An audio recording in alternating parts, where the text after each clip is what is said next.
Muy buenas noches, queridos amigos de Mujeres por el Cambio. Hoy jueves acompañamos a usted como siempre con la grata compañía de mi compañera Rosana Araujo, sí, como siempre por Radio Jornalera, la radio de la comunidad. Y en esta oportunidad tenemos a una querida amiga que es María Josefina, que nos acompañará y nos estará comentando de su lucha larga desde muy pequeña en el movimiento. Así es, muy buenas noches para todos los que nos están acompañando cuando son las 8 de la noche en la hora del este, 5 de la tarde, hora del Pacífico. Aquí estamos un jueves más junto a Jacqueline. Gracias por estar aquí, Jacqueline, como siempre, cumpliendo este sueño de hacer Mujeres por el Cambio, que se transmite a través de Radio Jornalera y en nuestra página de Women Working Together.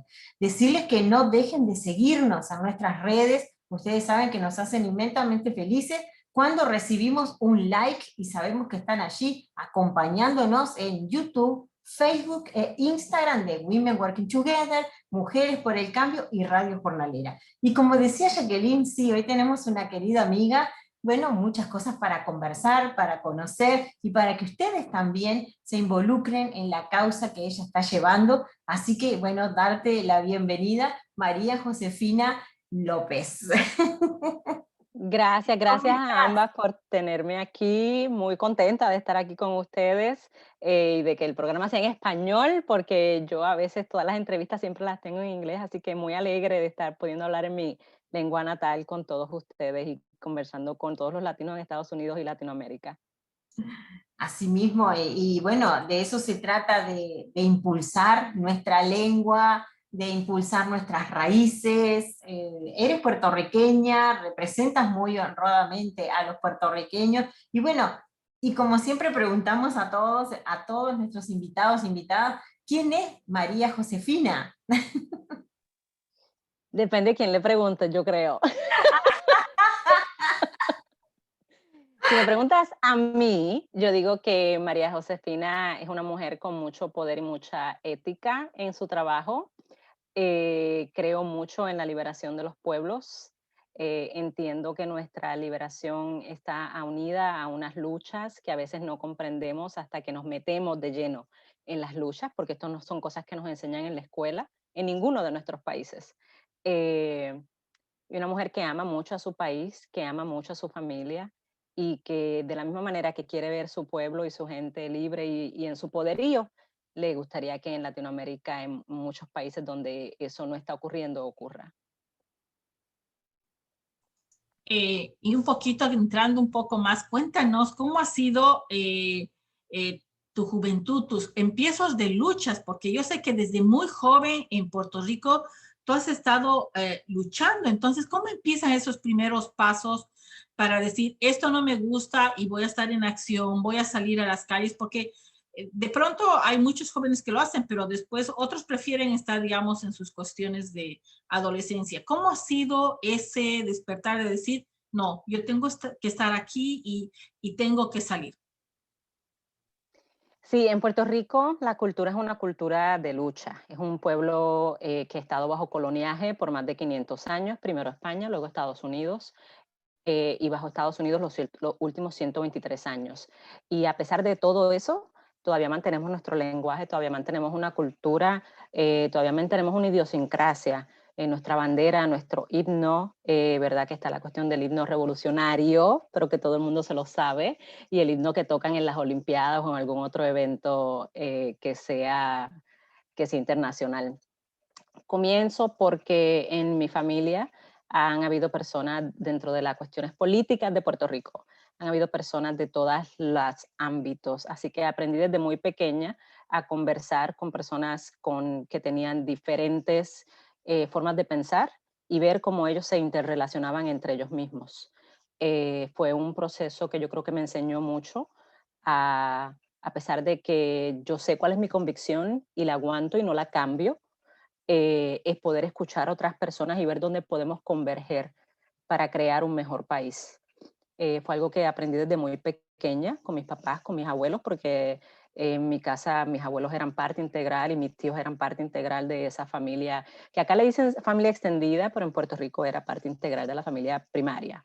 Eh, Entonces, con los movimientos de lucha y tratando de entender qué es lo que es Puerto Rico, por qué es que estamos en esta ambivalencia entre ser nación o para algunos países no ser nación, sino un territorio. Me encuentro con la historia de Tibet leyendo una de las enciclopedias que había en casa y me encuentro con la historia del Tibet y ahí comienza un proceso de entonces de internalización de qué era lo que nos estaba pasando a nosotros y cómo es parecido a lo que le pasó al Tibet. Y entonces me lleva a un proceso de estudio y un proceso de preguntas y ahí caigo entonces, ya yo tenía como unos 14 años, en el Partido Independentista puertorriqueño, que en mi familia ya habían personas que eran parte del partido, ¿verdad? Pero yo de niña iba a las actividades que yo me llevara, no porque yo quisiera ir. Eh, y entonces comienzo a hacer preguntas, a utilizar, a pedirles que me den los libros que ellos leían, que yo no sabía dónde los podía conseguir, ¿verdad? Porque la biblioteca en Puerto Rico no era tan accesible, o por lo menos para mí no era tan accesible como está acá. Y en casa teníamos la biblioteca y teníamos una mini biblioteca, ¿verdad? Y teníamos la enciclopedia y muchos libros, pero yo sentía como que no tenía la accesibilidad de ir a cualquier otra biblioteca de pueblo, ir a agarrar cualquier otro libro. Así que por medio de ellos entonces entro en este proceso de autoaprendizaje, qué es lo que es mi país, cuáles son las cosas que hemos logrado a pesar de todo este proceso colonial y por qué es que debemos estar orgullosos de los que somos. Y ya una vez me llega esa información y la puedo absorber y la puedo asimilar, entonces llego a la conclusión de que no hay nada mejor para mi país que el poder ser libre. En aquellos momentos la libertad significaba de inmediato, con los años he aprendido que tiene que ser un proceso donde tienen que incluir reparaciones de parte de Estados Unidos, donde tiene que incluir un proceso de nosotros poder ir poco a poco con otras naciones, tener unos procesos económicos y financieros para que no nos convirtamos en un país pobre. Puerto Rico realmente tiene la capacidad de ser autosustentable, no tan solo por la gran cantidad de personas que tiene de inteligencia y personas que piensan out of the box para resolver problemas, pero sino también por el sitio donde estamos y el tipo de economía que podemos tener en el Caribe y en Latinoamérica. Eh, y ya entonces una vez entró ahí, me graduó de escuela pública, high school, y cuando entro a la Universidad de Puerto Rico, entro entonces en otros procesos con la Federación Universitaria Pro Independencia y comienzo a ver esos otros procesos de los que estuve hablando, donde ya no es que es una independencia inmediata, sino que tiene que haber un timeline, unas fechas, unas metas, donde ir poco a poco recobrando nuestra libertad por completo de una manera saludable para todos los que se han tenido que ir, ¿verdad? Y quieran regresar, como para los que se han quedado. Eh, Durante ese proceso con el PIB, que fue años, yo trabajé para ellos como voluntaria durante los procesos electorales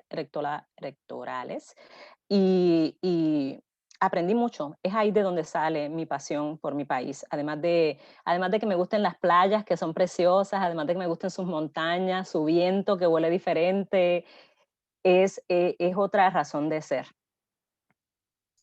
Escuchar a Josefina nos da ganas de irnos a Puerto Rico, como dice Fonsi, ¿no? A vacilar en Puerto Rico.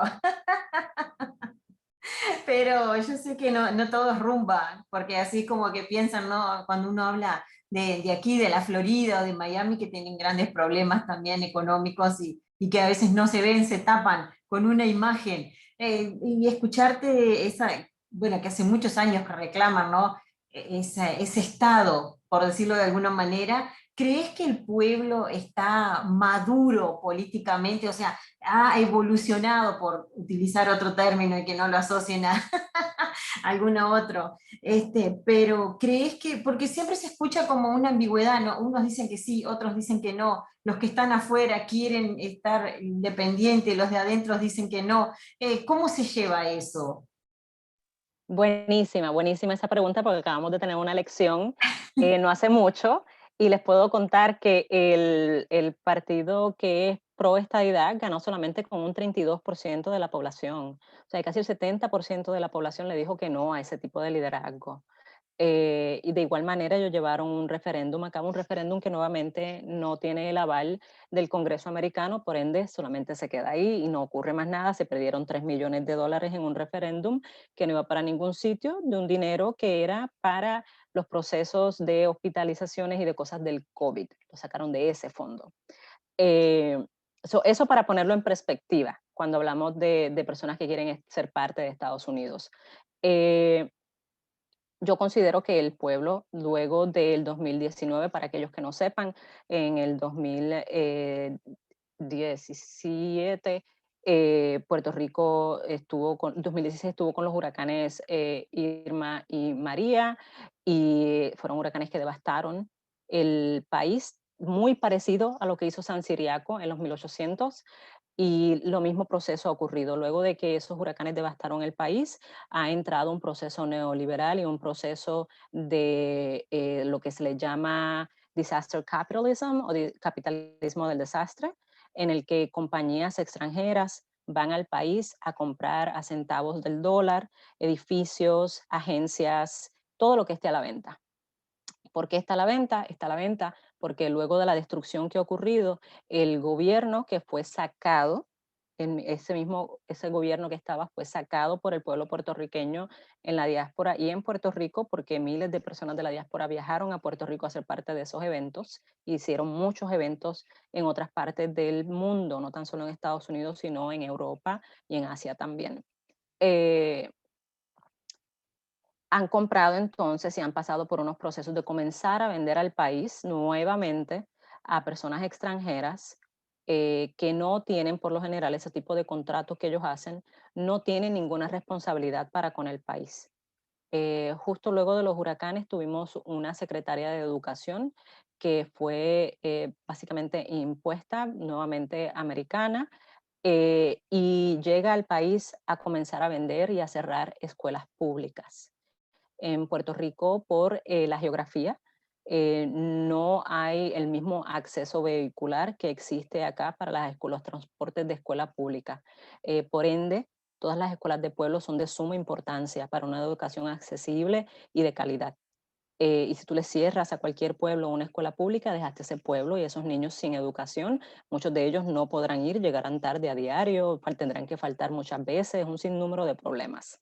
Esta es la misma persona que luego, ahora hace unas semanas, se tuvo que declarar culpable frente a la Corte de los Estados Unidos por fraude y por malversación de fondos públicos en Puerto Rico.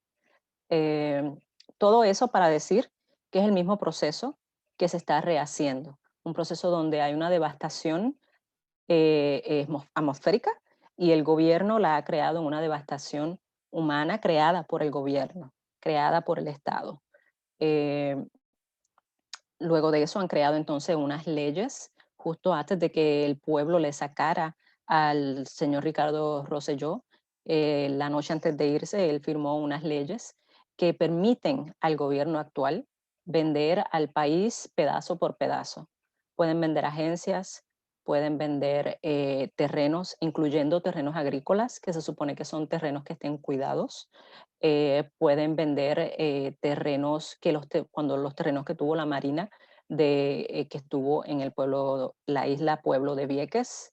Y así han comenzado a vender mucho.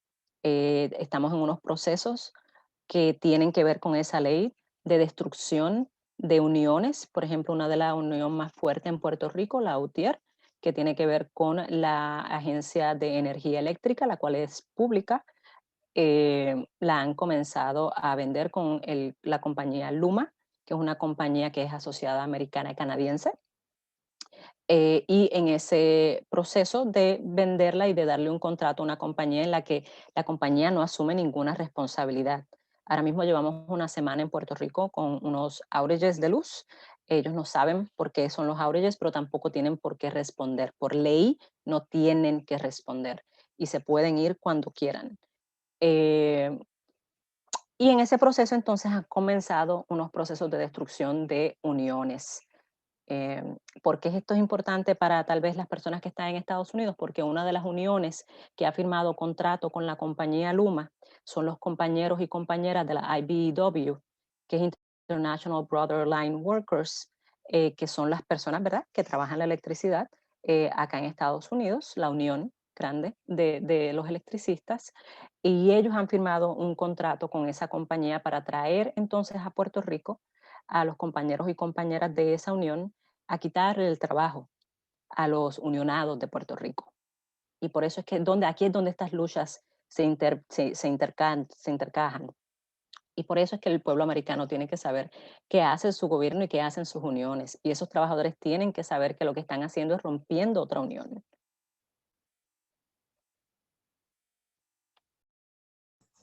Qué importante saber todas esas cosas porque bueno, a veces uno tiene la perspectiva, Puerto Rico es lindo con playas y nada, pero no sabemos el trasfondo de lo que pasa, ¿no?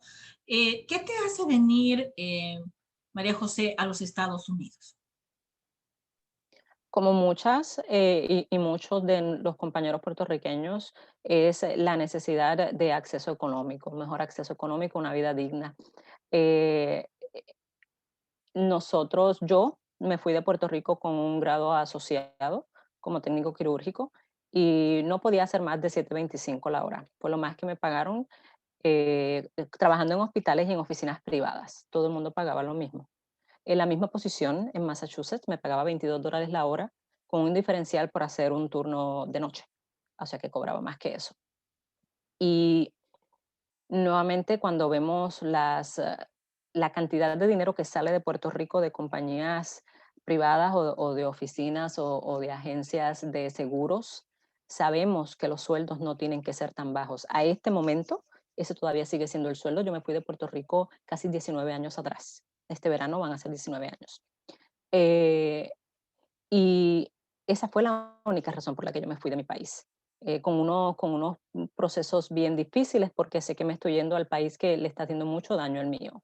Entonces no queda otra que luchar desde acá. Por ejemplo, ahora mismo las personas que se han quedado, y mis papás son uno de los que están viviendo esto, mis papás fueron ambos empleados de agencias públicas, diferentes agencias en Puerto Rico, y su retiro está en juego, porque parte de los problemas que han ocurrido luego del huracán es que, y de que no se pudieron pagar unas deudas que Puerto Rico tenía, que esto no lo había mencionado, es que el presidente Obama le puso por encima del gobierno puertorriqueño una junta. En inglés le dicen el Financial Oversight and Management Board, bajo la ley promesa, pero es una junta porque tiene derechos plenarios por encima del gobernador, por encima de la legislatura y del Senado puertorriqueño. Esto cae justo con lo de retiro digno porque la legislatura acaba de pasar la aprobación de la ley de retiro digno, que significa que los retiros no se pueden tocar, que no importa la deuda que exista, esos retiros, esos pagos de retiro se tienen que dar. Y el gobernador la ha firmado, pero el gobernador la ha firmado también a sabiendas de que él era el abogado de esa misma junta hace unos años atrás. Y él sabe que la junta le va a decir que no van a aprobar esa ley.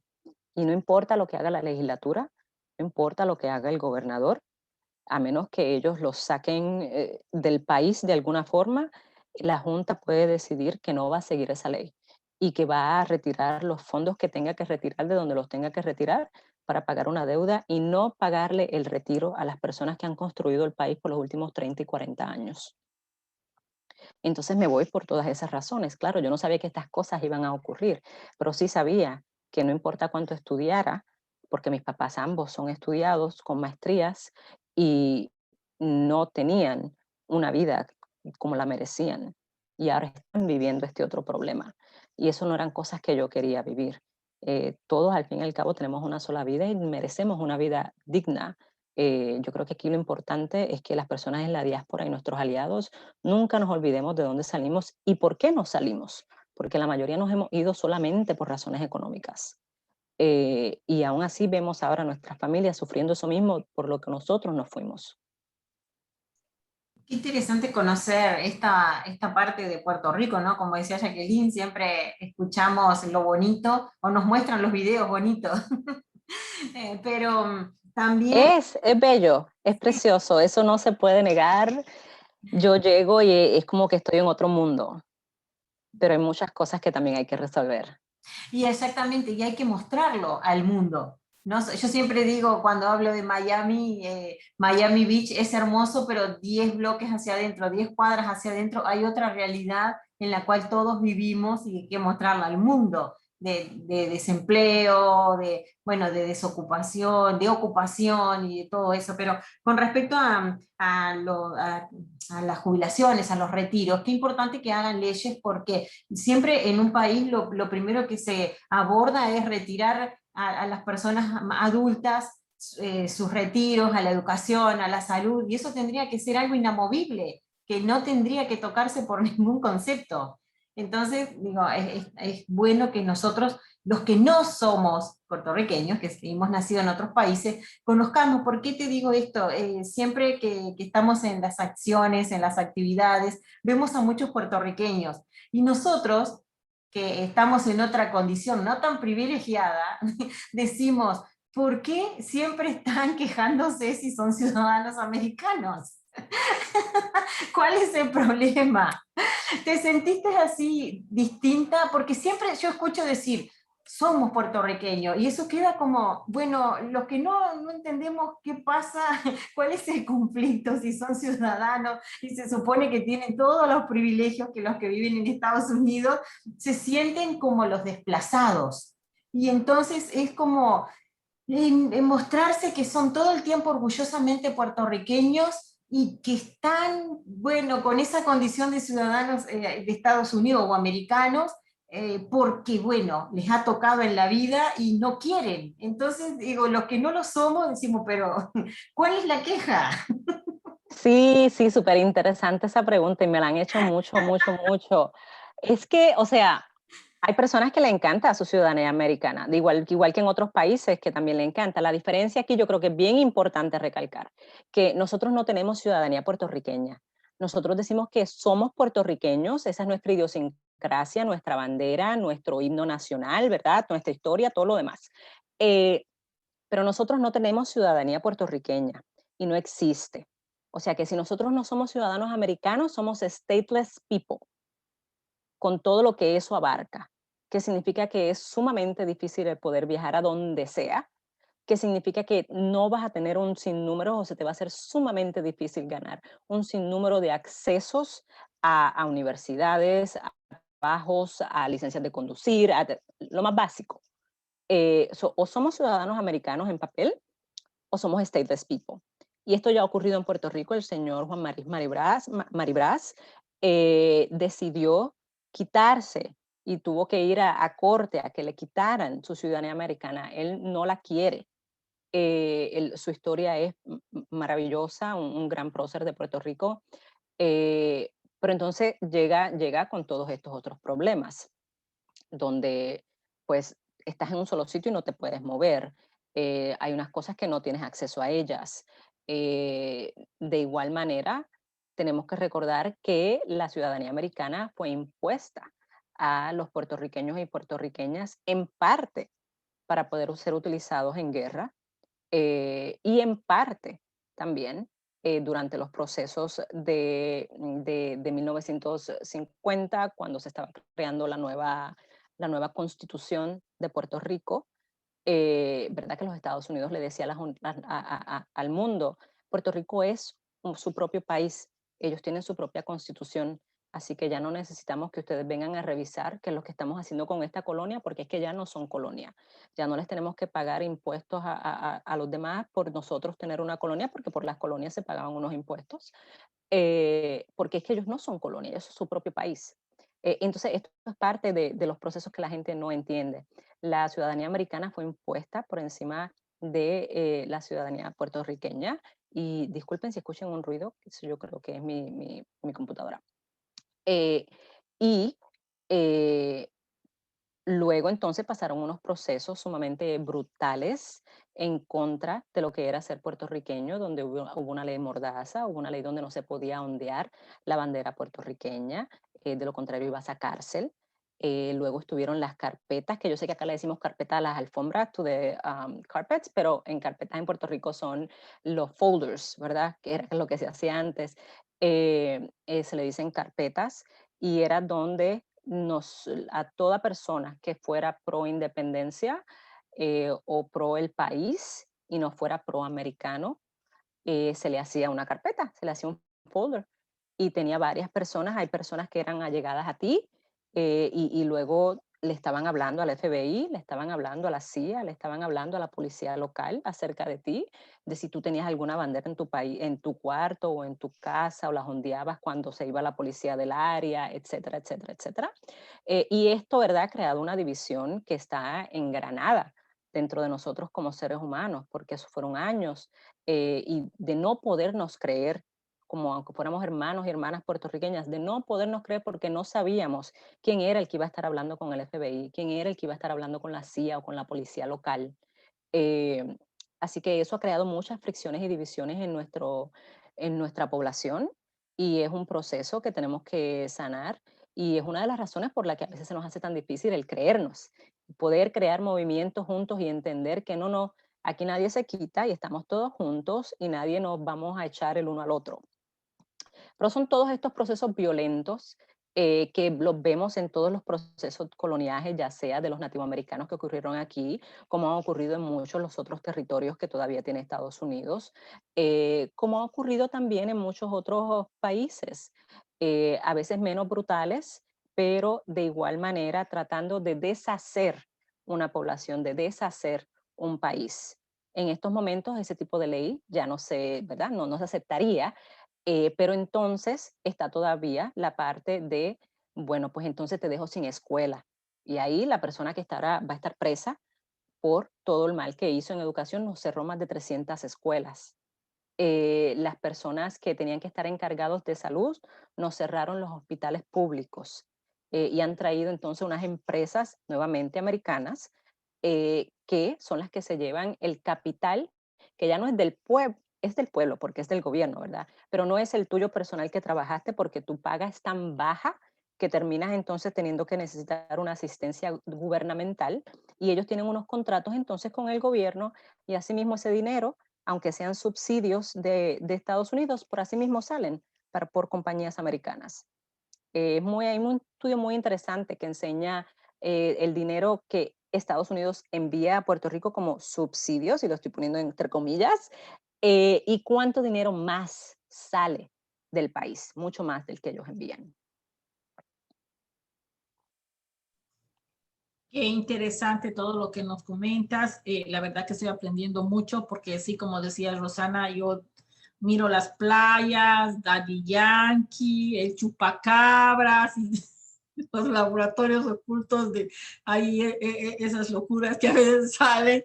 Bueno, pero también más allá de eso, quería preguntarte, ese amor, ese fervor que veo por tu Puerto Rico, ¿cómo tú lo estás transmitiendo a tus hijos? Porque a veces también traemos muchas luchas de todos los países y cuando nuestros hijos nacen aquí, llegan aquí, es otra su realidad. Inclusive en la gastronomía nos es difícil que tomen el mismo fervor y que, digamos, tengan conscientes de que también tienen en su sangre esa cultura que hemos traído.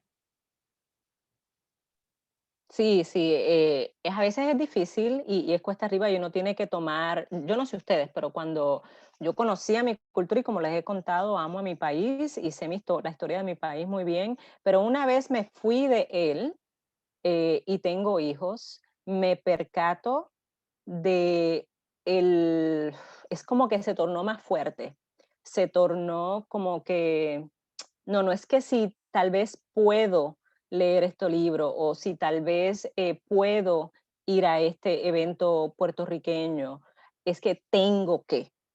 Se volvió de ser algo jocoso y de solamente disfrutar, así sigue siendo jocoso, sí, voy a seguir disfrutando, pero además de eso tengo una responsabilidad social. para con mis hijos y para con los otros puertorriqueños y puertorriqueñas que viven acá también. Y con ellos específicamente, cuando eran más pequeños, se les habló mucho español, o sea que ambos son bilingües, el niño más que la niña, pero la niña todavía está más pequeña. Eso era muy, muy importante. Cuando nosotros no hemos podido ir a Puerto Rico, nosotros los hemos enviado con nuestras familias para que se queden entonces con ellos allá, que puedan crear una conexión, porque ese tipo de conexión que yo tengo con mi país, en parte es porque lo viví, estuve allí, allí es donde tengo mis recuerdos. Yo le puedo contar a ellos muchas cosas y ellos pueden leer muchas cosas, pero no hasta que estén allí y lo vivan, lo sientan, que van a poder hacer la conexión de decir, ah, por eso es que mami dice esto o aquello. Igual los enviamos, también les exigimos hasta en cierto punto, sin ser muy directos en la exigencia, en que tienen que saber cuál es la historia de su país. No importa lo que ellos terminen siendo de adultos, lo que deciden hacer con sus vidas, porque como dije anteriormente, tenemos solamente una vida y no podemos decirle a la gente cómo vivirla. Eh, no importa lo que ellos decidan, que ellos siempre sepan de dónde salieron y por qué es que las cosas han sucedido como han sucedido. Eso para mí es sumamente, sumamente importante. Y yo creo que es un gran mensaje también para todos estos nacidos aquí, ¿no? De inmigrantes. Me hiciste recordar mucho, bueno, de nuestras historias personales, ¿no? De escuchar las abuelas que habían dejado sus países y que en mi caso yo, por ejemplo, le decía a mi abuela, ah, pero yo nací acá, yo soy uruguaya, le decía, yo para qué quiero conocer de España. Y entonces ella decía, pero tenés que saber de dónde venís. O bueno, de otras raíces, ¿no? Porque uno está todo mezclado, no, no hay nada puro. Pero me hiciste acordar a eso y de esas historias y que uno cuando emigra replica y hace lo mismo, pero también buscándole, como dices, esa conciencia social. Y que uno no debe estar dividido, o sea, no dividir a los hijos de que, bueno, solo estoy acá y no sepan del otro. Sí, tienen que saber y por qué se sigue luchando y no se queden solamente con lo que está acá. Y me parece que esa es una gran tarea. Y eso hace que a ti te lleve a crear estos movimientos también aquí en Estados Unidos, involucrarte en estos movimientos de puertorriqueños. Sí, los movimientos acá, una vez yo llego acá y me percato primero que la diáspora puertorriqueña es bien diferente a las personas que viven en Puerto Rico. Tenemos unas idiosincrasias y unas cosas que nos hacen diferentes. Tenemos otras experiencias de vida, nada más el poder conocer a personas de tantos países y ver las diferentes luchas y ver cómo se integran nuevamente, cómo se integran a esta sociedad americana, ¿verdad? Que es muy diferente por lo general a la de nuestros países en un sinnúmero de aspectos. Eh, yo creo que nos da un ángulo y una perspectiva un poco diferente a cuando uno vive metido en Puerto Rico 24/7. Eh, ambas muy poderosas, pero definitivamente que somos como dos formas de ser puertorriqueños. Y me incluyo entonces en estos movimientos de lucha, primeramente porque me percato que los movimientos puertorriqueños acá están muy ligados a los partidos políticos americanos. Y eso puede ser que sea bueno o puede ser que sea malo, pero hasta el momento no nos ha dado el cambio que hemos buscado. Llevamos 123 años y como no nos ha dado el cambio que estamos buscando y que personas en la diáspora como en Puerto Rico están luchando, pues yo digo, pues hay que hacer algo diferente. No puede ser que esté ligado solamente a partidos políticos, porque definitivamente luego de 123 años lo que ha ocurrido en Puerto Rico es culpa de ambos partidos políticos.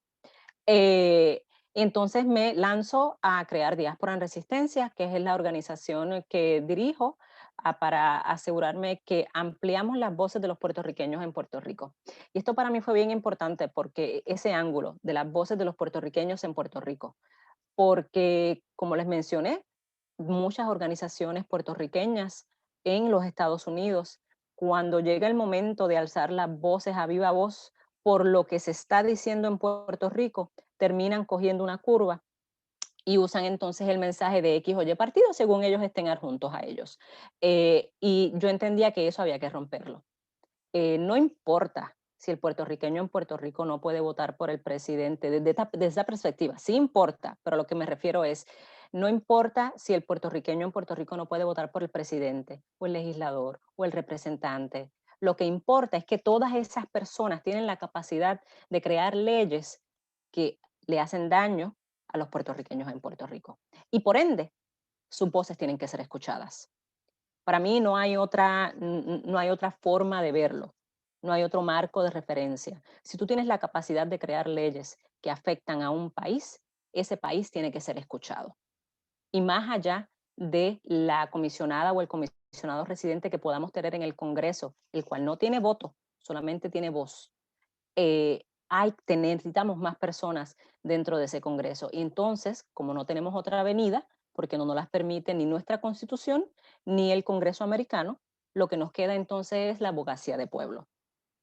Y a eso es a lo que se dedica Diáspora en Resistencia.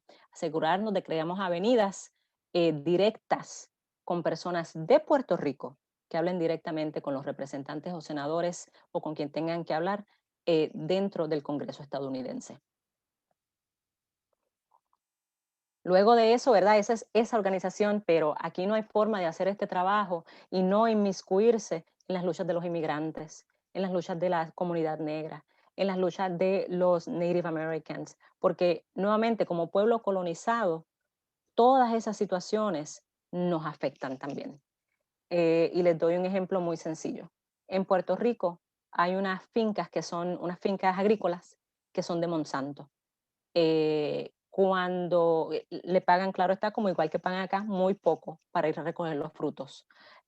Cuando la finca se quedó sin personas que quisieran hacer la labor, trajeron a personas de Latinoamérica a que hicieran la labor. Igualito que hacen aquí, lo único que nosotros no tenemos el bracero.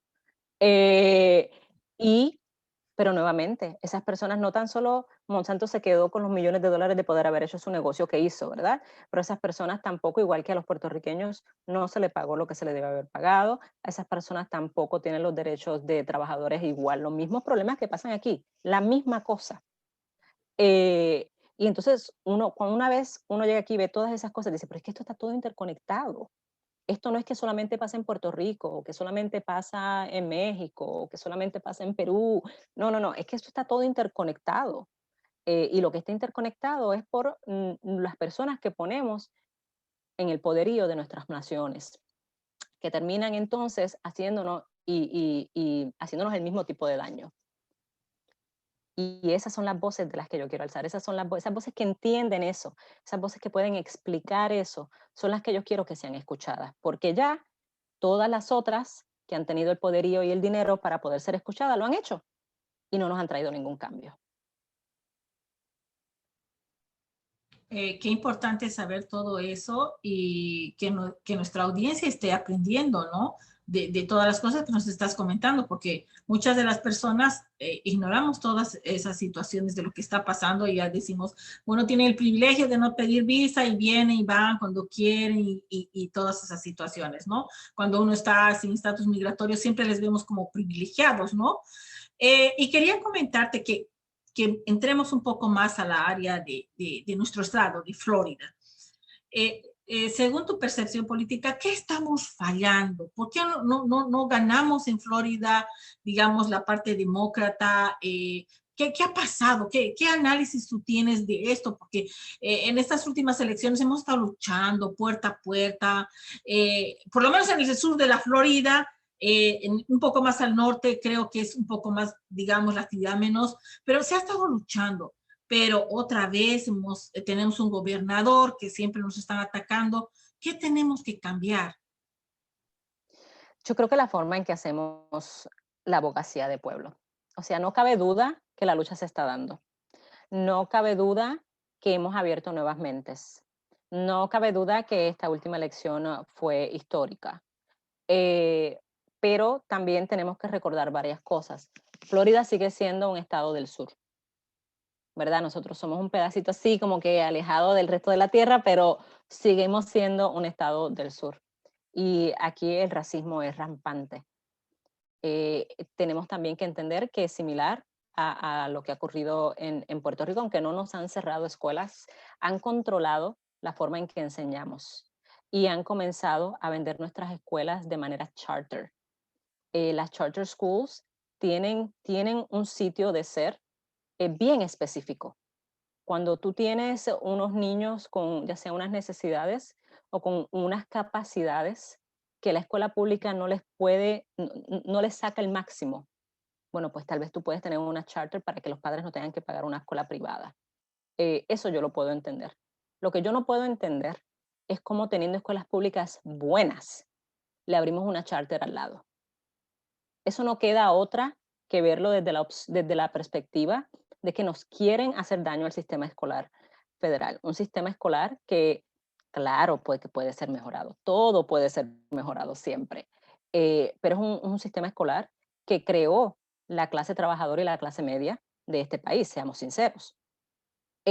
Así que en ese sentido, viéndolo desde esa perspectiva, era un programa escolar muy bueno. Que hay que cambiarlo, que hay que asegurarnos que incluya las historias de nuestros países, definitivo. Que tenemos que incluir la historia afroamericana correcta, definitivo. Eso a mí no me cabe duda. Pero el que el gobernador y que el Estado permita que al lado de escuelas públicas se abran escuelas charters, a mí no me hace ningún sentido, excepto que tú quieres destruir la escolaridad de tu población. Y lo digo por dos razones, no tan solo como persona que ha trabajado con el charter, el Departamento de Educación de Palm Beach, pero como persona madre que mudándose ha visto docenas de escuelas. Y entre todas, cada vez que iba a una charter, había una escuela pública cerca. La escuela charter no me daba nada especial, excepto que era charter, puedo decir que era charter. ¿Verdad? Que seamos nuevamente sinceros, hay personas que prefieren decir que su hijo o hija va a una escuela charter que decir que va a una escuela pública. Esas son otras situaciones, ¿verdad?, con las que tenemos que lidiar, de por qué es que llegamos a esos pensamientos. Pero ninguna me daba nada por encima de lo que me daba la escuela pública de la esquina. Y entonces, como persona que piensa en la responsabilidad social que tengo, hay que tomar decisiones. Y tenemos que ser bien claros y exigirle al gobierno que no maluse nuestros fondos, porque esas escuelas charter, a ellos les encanta decir que son charters, que son públicas, que uno no tiene que pagar nada. No, tú no pagas nada, pero el gobierno sí le pagó, y le pagó de tus taxes, no son gratuitas. Suenan gratuitas, pero no son gratuitas. Alguien les da unos fondos, y parte de esos fondos vienen del gobierno, que se los quitan entonces a las escuelas públicas del área. Y me parece que eso es una de las cosas que tenemos que hacer mucho hincapié, porque mientras más destruyan nuestros procesos educativos habituales, ¿verdad? Los de 8 a 3, que están todos los días los niños allí, nuestro trabajo como organizadoras va a ser sumamente cuesta arriba, porque vamos a estar entonces teniendo que llenar unos vacíos que ahora lleva décadas, que el niño o niña no aprendió. Y un pueblo que no está educado y que no entiende cuáles son los procesos políticos, no partidistas, políticos y civiles, no puede echar hacia adelante. ¿Y no crees que de alguna manera el gobierno, nunca de forma inconsciente, porque no creo que el gobierno haga nada, los inconscientes somos nosotros a veces, A veces, eso es verdad. pero de una forma consciente, crear en la comunidad una brecha de clases? Porque escuchando que cada vez hay más escuelas charter y que cada vez se pone más dinero en esas escuelas, para los que somos de Latinoamérica sería como ir los que iban a la escuela pública y los que iban a un colegio privado.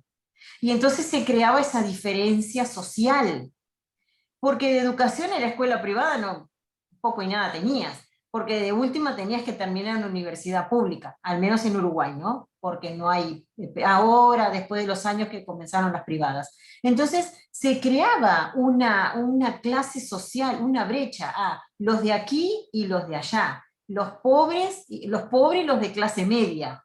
Entonces, y ahora que hay tanta gente de Latinoamérica que trae esa mentalidad, que que bueno, no va a colegio porque es un poco más caro, pero vamos a una escuela charter porque me da cierto estatus social. ¿No crees que de alguna manera el gobierno juega con eso? No sé el anglosajón, pero el latinoamericano lo aseguro que debe de ser así. Eso puede ser, yo no, a mí no, esa parte no me, a pesar de que es real, porque yendo a escuelas charter yo lo vi, la diferencia, en la diferencia de clase social. eh, la realidad es que la escuela charter, a menos que sea una escuela superdotada en algo, eh, no le da una buena educación igual al niño. Entonces continúas, aunque el papá o la mamá quiera decir, vamos a escuela charter y qué linda y qué buena es y todo lo demás y todo lo que eso conlleva emocionalmente para la persona que lo dice como para la persona que lo recibe, eh, igual no le dio la educación que el niño necesitaba.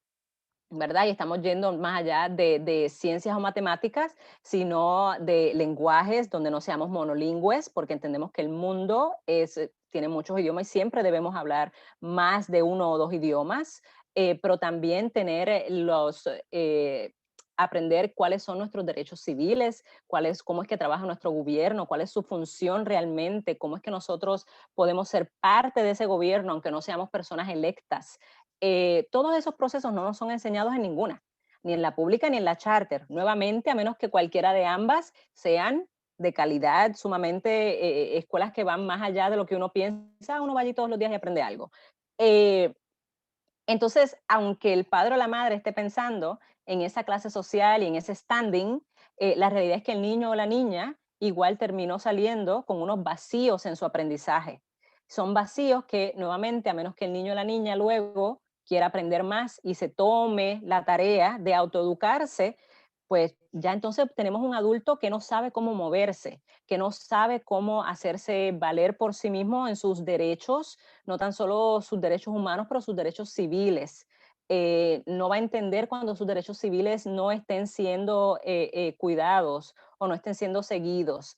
Y entonces ahí es que vemos las muchas locuras que pasan en este estado, como por ejemplo lo que acaba de ocurrir acerca de que si enseñamos la historia como ocurrió, la historia de la esclavitud como ocurrió, como hay personas que piensan que el estudiar eso es racismo, o que nos puede dividir.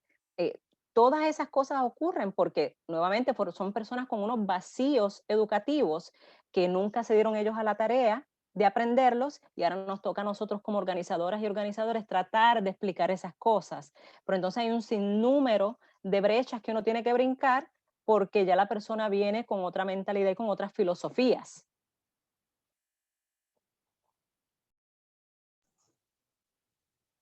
Y nos crean ahí todos divididos, dice un pueblo no educado, un pueblo sumiso, ¿no?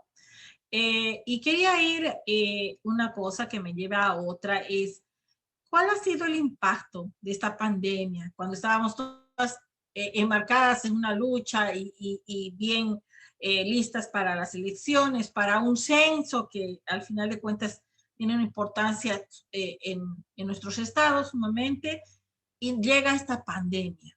¿Cuál ha sido el impacto, digamos, de las ayudas, de las vacunas en Puerto Rico, digamos, siendo como el hermanastro, ¿no? Que lo tienen como el hermanastro. ¿Cuál ha sido el impacto? Porque yo me acuerdo, siempre está en mi imagen cuando hay un expresidente Trump en el último huracán que impactó tirando unos papeles higiénicos, una cosa así, a la comunidad. Siempre se me quedó eso en la cabeza y digo, eso, o sea, así no se trata, ¿no? ¿Y cuál ha sido el impacto en cuestión, digamos, de la respuesta a la pandemia en Puerto Rico? Ha sido mixta. En Puerto Rico hay mucha gente que cree en la vacunación, pero también hay un problema que no es que es por la historia, porque en Puerto Rico muchas vacunas y muchas medicinas han sido probadas en la población sin que ellos lo sepan. Por ejemplo, para darles un ejemplo, la pastilla anticonceptiva que ahora nos tomamos, ¿verdad? Sin ningún problema, eh, fue probada con mujeres puertorriqueñas. Y ese, junto con otro sinnúmero de situaciones, crea siempre un miedo y un no creer a lo que me esté diciendo la Agencia de Cuidados de la Salud. Porque, claro, Puerto Rico tiene su agencia de cuidados de la salud, pero viene adjunta con la de los Estados Unidos. Y las vacunas no salen de ningún otro país que no sea el de Estados Unidos. Entonces, hay siempre esa disyuntiva entre lo creo, no lo creo, me la pongo, ¿qué pasa si sucede algo? Con el tiempo, con esta vacuna específicamente en Puerto Rico, porque sabemos que en otras áreas han habido problemas, no han habido demasiados casos que tú digas, no, no, todas las que nos enviaron están malas.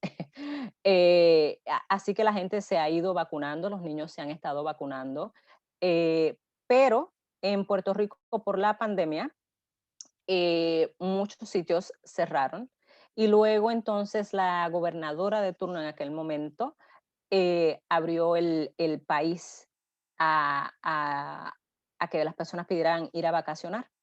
Y eso ha creado unos sub y bajas en los problemas con el COVID, donde hay personas que no podían ir a trabajar tal vez por el toque de queda, pero entonces tenías a los visitantes y a los turistas haciendo fiestas en la calle, así que ha creado muchas situaciones más que, además de situaciones de salud, situaciones con los turistas específicamente. Además de eso, como las escuelas están todas online por el momento, pues en ese sentido los niños están seguros. eh, pero fuera de eso, ese punto de creer en lo que nos están diciendo y de ir a vacunarme, ha sido un proceso donde ha tenido que haber educación y donde ha tenido que haber un proceso de la gente esperar. Yo dejo que el vecino se la ponga primero, a ver qué sucede. Y entonces, pues entonces ya luego ir a vacunarse. Y en cuestión de, por ejemplo, de que los hospitales estén con todos los suministros, con oxígeno y todo para responder con las personas que se hayan contagiado, ¿cuál ha sido la respuesta a Puerto Rico? No, los hospitales han estado, cuando estuvo el high, el alto de la pandemia, los hospitales estaban llenos, no había cupo, no había cabida. Nuevamente, en Puerto Rico, el sistema de salud ha sido altamente privatizado, donde cuando yo me crié y mis papás se criaron, habían unos, les llamábamos los CDTs, eran los cuidados, los centros de cuidados locales. Eso ya no existe. Las personas a veces llaman, el 911 se había caído por un tiempo, así que había que llamar directamente a tu servicio de cuidado médico, ¿verdad? Tenías Aetna, tenías HMO, lo que fuera que tuvieras. Y llamar directamente a ellos a ver si te podían enviar una ambulancia. Pero durante todos esos procesos también estaban las preguntas de cuánto cuesta la ambulancia, la puedo pagar. Son muchos, muchos problemas. La realidad es que el gobierno puertorriqueño no ha hecho un buen trabajo con el suministro de data, de saber cuántas personas han llegado, quiénes se han quedado, de exigirles por este proceso de privatización, ¿verdad? Exigirle a esas compañías a que mantengan una data.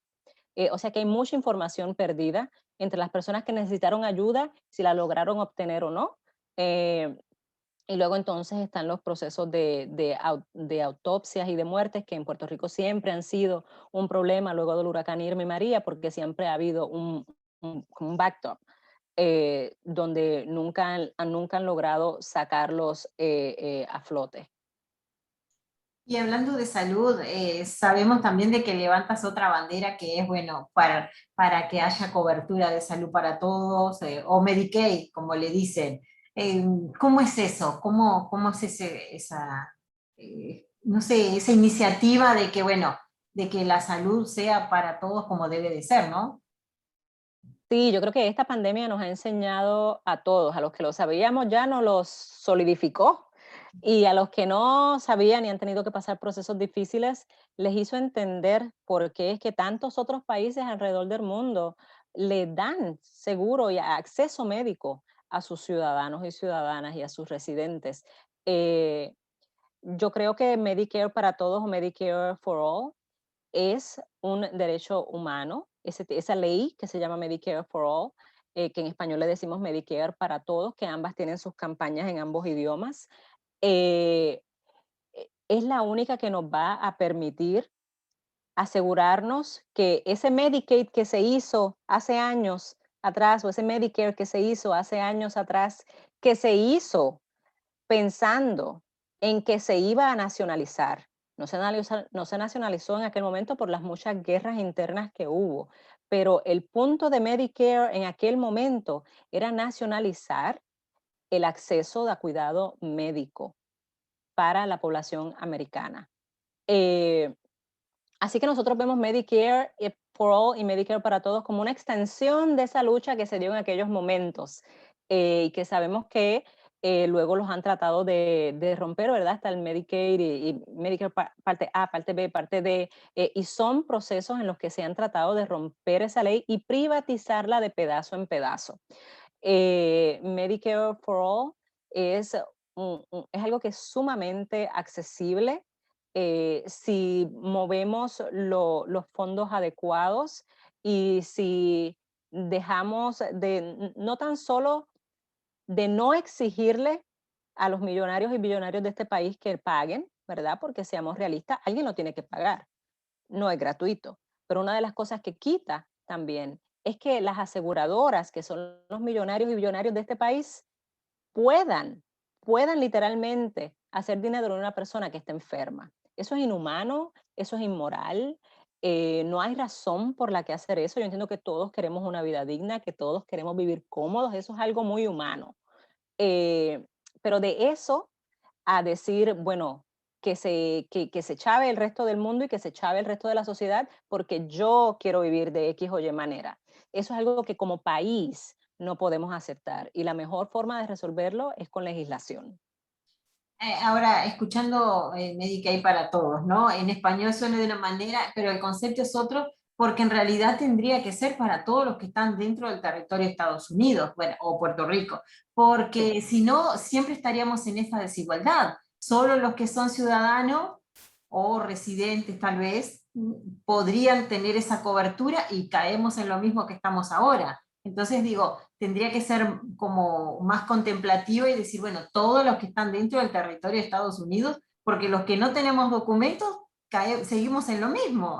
Entonces, Sí, es algo bien, eso es algo bien interesante que traes, porque no es tan solo esa parte de derecho humano, ¿verdad? De que todos tengamos el mismo tipo de acceso, pero es también, ya una vez tú estás en unos niveles donde tú eres una persona electa, tú estás trabajando para toda la población, el que votó y el que no votó por ti, ¿verdad?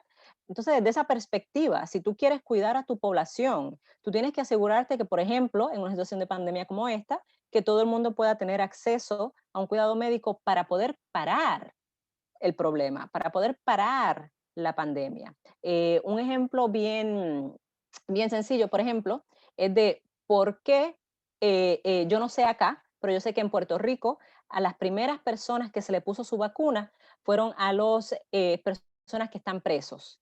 Eh, Todos recibieron su vacuna primero. Y hubo mucha gente que alzó bandera muy molesta, que cómo era posible que los presos primero, tarará, ¿verdad? Porque siempre hay esas personas que piensan que esas personas tienen menos humanidad que uno, que no es real. ¿Por qué? Porque si hay alguien allí con el COVID, la pandemia explotó. Ya más nadie tiene que coger COVID. Todos los que estén allí les va a dar COVID y eso incluye a todos los empleados de gobiernos que trabajan dentro de esa cárcel, que luego vienen a la población y lo van a esparcir. Entonces, desde esa perspectiva, es una cuestión de control y de cuidado humano para tu población, para que tu pueblo pueda seguir trabajando, para que tu país pueda seguir creciendo. Eh, Ese ejemplo lo uso mucho porque en Puerto Rico hubo unas personas muy molestas al respecto. Claro, una vez llegaron al punto y entendieron la necesidad, pues ya toda la cosa se calmó. Pero fue un momento bien frustrante de tener que movernos a tener que explicar, bueno, pues primero que nada por su humanidad, ¿verdad? Y que están allí hacinados, porque seamos realistas, están hacinados. Pero además de eso, ¿y qué haces con todos los empleados que hay allí? Porque ellos no viven solos allí. Allí todos los días hay alguaciles, hay secretarias, hay personas que toman notas, están los abogados que entran y salen, los asistentes de los abogados, los jueces. Está la sociedad allí metida también con ellos.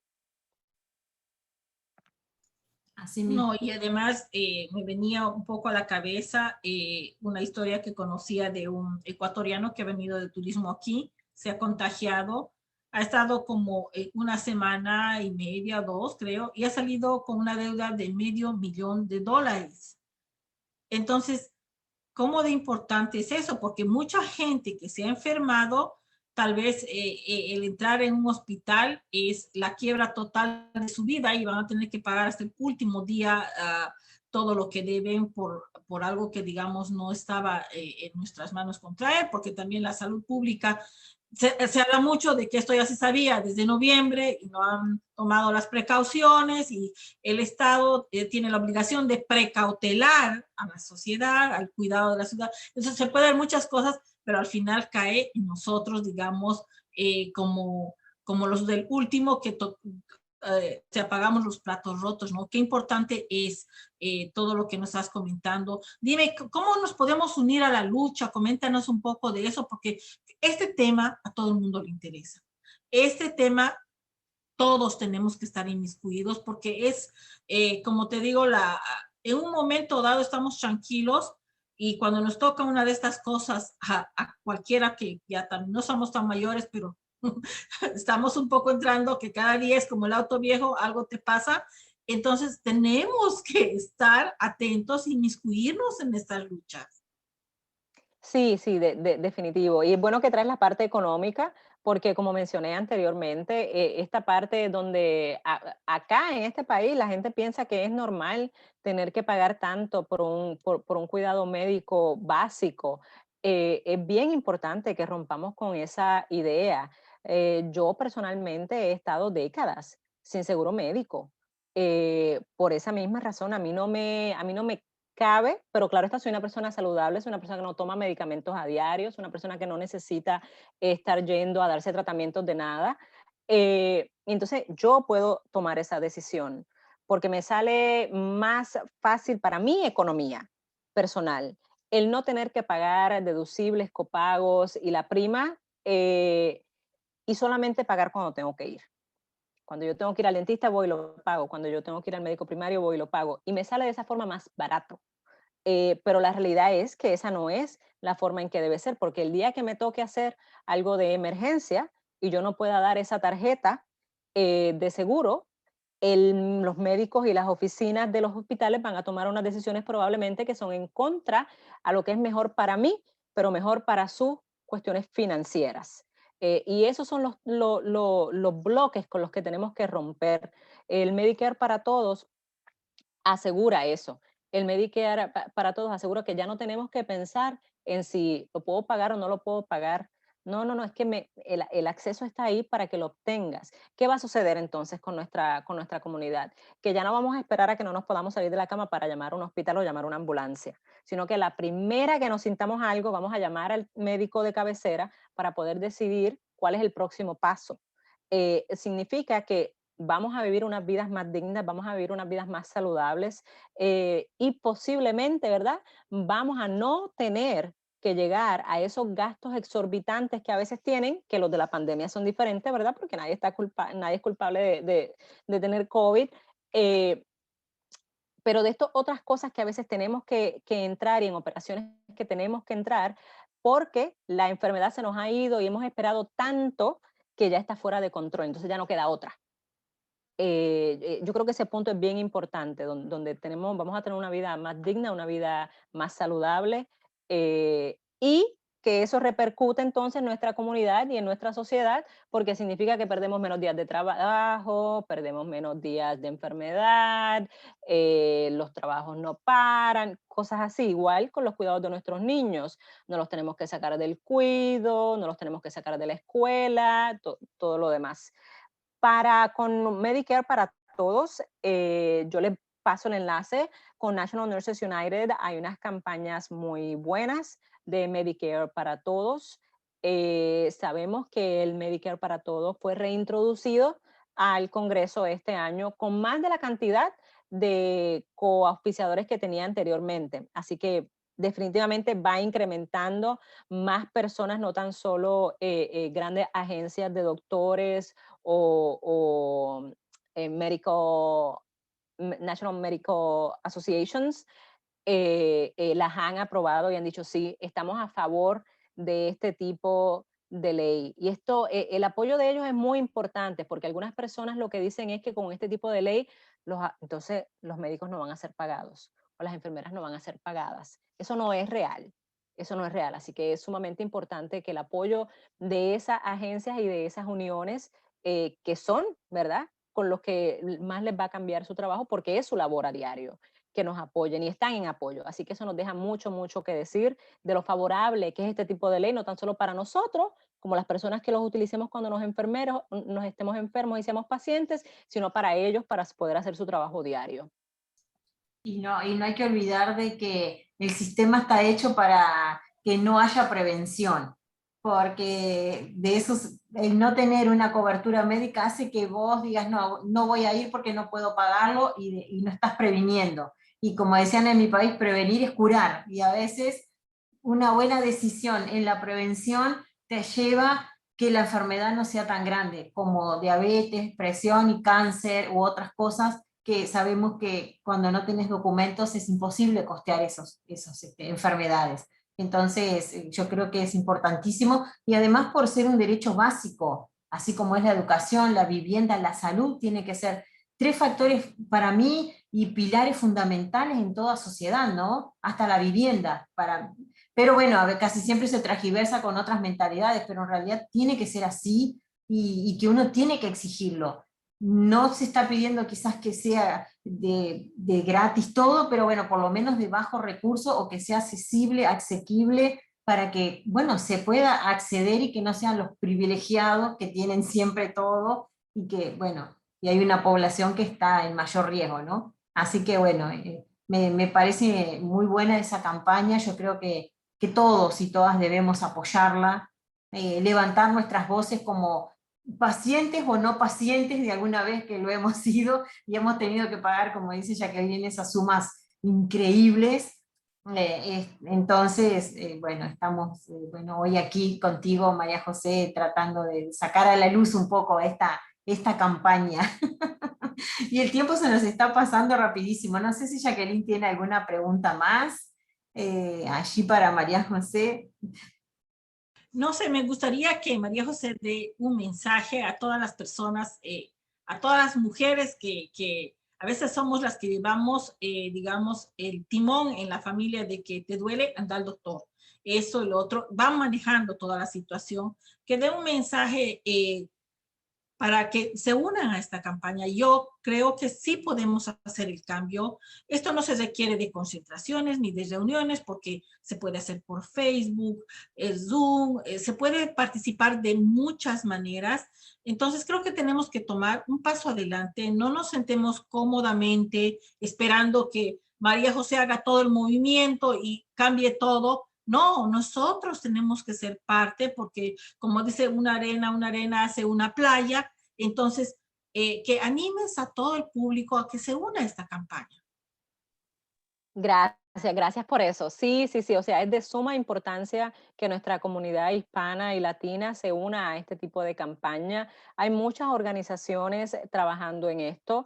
La National Nurses United, ustedes pueden conseguir más información en la página de Facebook de Medicare para Todos NNU, ¿verdad? Porque es National Nurses United, so NNU.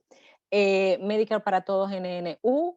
Yo espero que las compañeras más adelante puedan enviarles los enlaces de registro para recibir información en su idioma, que entendemos la importancia de recibir información en nuestro idioma, en el idioma en que nos sentimos más cómodos y cómodas hablando y leyendo. Y entonces el otro enlace es para tomar acción, para poder venir y ser voluntario. ¿Qué significa ser voluntario? Ser voluntario en la campaña de Medicare para Todos significa que usted va a estar con nosotros vía online. No tiene que venir a ninguna reunión. De hecho, lo hemos hecho todo online por la misma cuestión del COVID. Lo menos que queremos es ayudar a que nuestra comunidad se enferme. Así que inclusive los text bank parties o phone call parties, todos son hechos online y a pesar de que estamos todos metidos en una unidad, en un Google Meet o en un Zoom, todos juntos, la realidad es que está cada uno desde su espacio privado. Así que en ese sentido somos muy, muy seguros y seguras a que no le vamos a contraer nada. ¿qué es lo que va a estar haciendo con nosotros? Lo que va a estar haciendo es enviando mensajes de texto con nosotros o haciendo llamadas con nosotros a personas en diferentes estados donde necesitamos todavía que ese representante de ese estado coauspicie el proyecto de ley.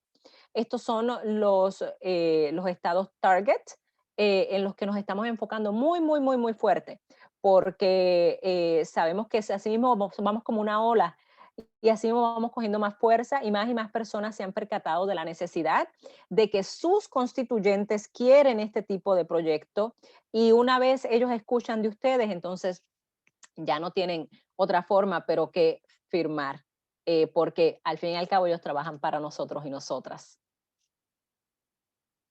Así mismo es. Y bueno, no sé si quieres dar alguna otra página para que te sigan también en tu grupo de diáspora y resistencia de puertorriqueños, que los acompañen y unirse todos los inmigrantes, porque no solo se trata de una lucha de los puertorriqueños, sino que todos estamos en esto, ¿no?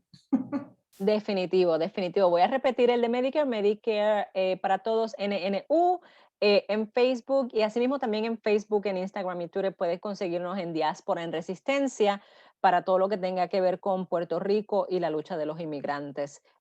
Nosotros sabemos que para los puertorriqueños el proceso de inmigración es uno muy diferente al que pasan nuestros compañeros y amistades latinoamericanas, pero por nuestra diferencia cultural y nuestra diferencia de lenguaje, somos también inmigrantes, pero proceso muy diferente. Así mismo es. Muchas gracias. Jacqueline, para ir despidiéndonos, ya cerrando la noche de hoy. Bueno, muchísimas gracias, María José, por estar y contarnos mucho de cosas que ignorábamos, ¿no? Y también orientarnos en este movimiento que es Medicare para Todos. Y yo particularmente, personalmente, me voy a unir. Siento que es un deber civil para mí hacer esto, porque no solamente por mí, sino por toda la comunidad que veo que todo el tiempo se está enfermando, o que ha tomado decisiones ya cuando ya no había remedio. Entonces también las mujeres que siempre necesitamos una revisión médica, una mamografía, y que estamos dejando pasar el tiempo porque no tenemos dinero. Entonces yo creo que sí me voy a unir. Agradecerte mucho y creo que te vamos a estar convocando para futuro porque tenemos que hablar más de este movimiento de Medicare para todos. Es necesario que la comunidad esté al día en toda la información que esté saliendo sobre ello, y también sobre la comunidad de Puerto Rico, porque en este último tiempo dice que más de 30,000 puertorriqueños se han venido aquí al sur de la Florida, y es importante ver esos movimientos para que nos unamos todos, ¿no? En esto de conseguir beneficios y cosas buenas para todos los inmigrantes en general, no solo en Florida, sino en todos los Estados Unidos. Bueno, agradecer a Rosana, mi compañera, que siempre estamos juntas aquí llevando este proyecto de Mujeres por el Cambio, a Radio Jornalera, que nos ha dado el espacio y la confianza, y a todos los amigos que nos siguen jueves a jueves. Nos vemos el próximo jueves. Así mismo es, y bueno, muchas gracias María Josefina, porque bueno, así es como te llamas, un lindo nombre. También igual que Jacqueline, pienso lo mismo, que hay que unirse, debemos unirnos en esta campaña y bueno, y convocar a otras voces dentro del movimiento de Medicaid para todos, para que bueno, que también cuenten de esa experiencia y obviamente seguir apoyando también la iniciativa de los puertorriqueños que también están junto con nosotros en todas las luchas, ¿no? de los inmigrantes. Así que bueno, a todos, gracias Jacqueline por estar aquí también en este proyecto. Como siempre, hemos creado Mujeres por el Cambio a través de Women Work Together y Radio Jornalera. No dejen de seguirnos en nuestras páginas de Facebook, Instagram, YouTube, Twitter, de Women Working Together, Mujeres por el Cambio y Radio Jornalera. Así que muchas gracias María José. Gracias a ustedes por tenerme aquí, fue un placer y gracias por darme este espacio y compartirlo conmigo, que es muy poderoso. Gracias, bye.